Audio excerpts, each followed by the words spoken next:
আকৰ্ষণীয় হৈছে মুখ্যমন্ত্ৰী আৰু গৌৰৱ গগৈৰ মাজৰ বাকযুদ্ধ।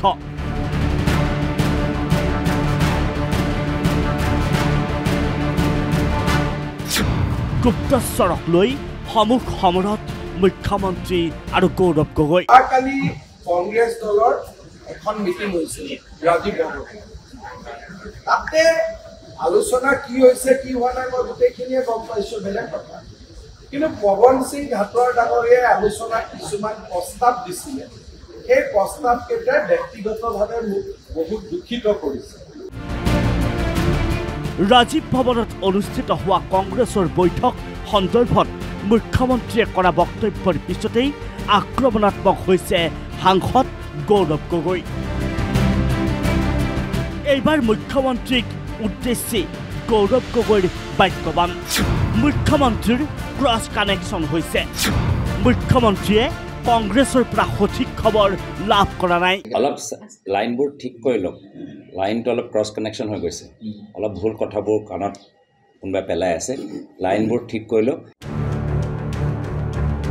শুকুৰবাৰে বাজপেয়ী ভৱনত কংগ্ৰেছৰ জ্যেষ্ঠ নেতা পৱন সিং ঘাটোৱাৰ সন্দৰ্ভত গুৰুত্বপূৰ্ণ মন্তব্য প্ৰদান কৰিছিল মুখ্যমন্ত্ৰী হিমন্ত বিশ্ব শৰ্মাই। ৰাজনৈতিক আদৰ্শৰ পৰিৱৰ্তে পৱন সিং ঘাটোৱাৰে মুখ্যমন্ত্ৰীৰ পৰিয়ালক নিৰ্বাচনী ইছ্যু বনোৱাৰ পৰামৰ্শ দিয়াৰ অভিযোগ তুলিছিল মুখ্যমন্ত্ৰীয়ে। ইমান ডাঙৰ জ্যেষ্ঠ নেতা হিচাপে সেইকেইটা ৰাস্তাৰ কথা তেওঁ ক'ব নালাগিছিল, আৰু জিতেন্দ্ৰ সিঙেও সেইকেইটাৰ কথা শুনি বহুত হাততালি বজালে।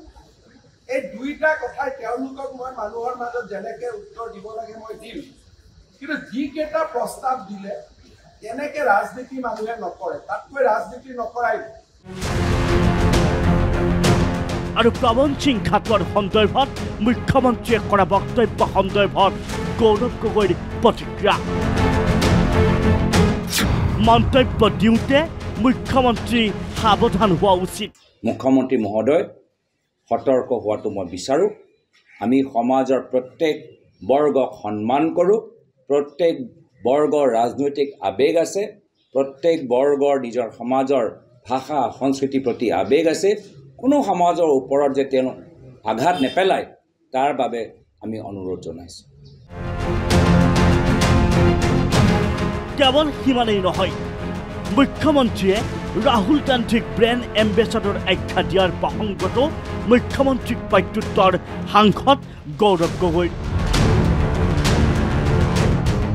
লোকসভা নিৰ্বাচনৰ সময়ত ঢিঙত চলোৱা নিৰ্বাচনী প্ৰচাৰৰ কথা সোঁৱৰাই দিলে মুখ্যমন্ত্ৰীক। ঢিঙত যেতিয়া নাচি বাগি আছিলে তেতিয়া জনসংখ্যাৰ কথা কিয় নক'লে? ঢিঙত যেতিয়া নাচি বাগি আছিলে তেতিয়া জনসংখ্যাৰ কথা কিয় নক'লে? ৰাঞ্চিত গৈ ক'লে যে মুছলিম সম্প্ৰদায়ৰ জনসংখ্যা মোৰ বাবে জীৱনৰ মৃত্যু এটা বিষয়। যেতিয়া ঢিঙত নাচি আছিলে নিজৰ জীৱন বচাবলৈ নাচি আছিলে নেকি? নিজকে সুৰক্ষিত কৰিবলৈ নাচি আছিলে নেকি?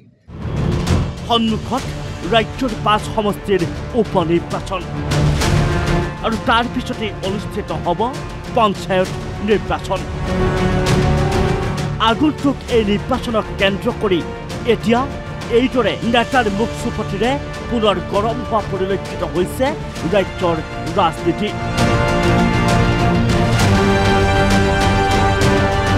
News desk, the news plus.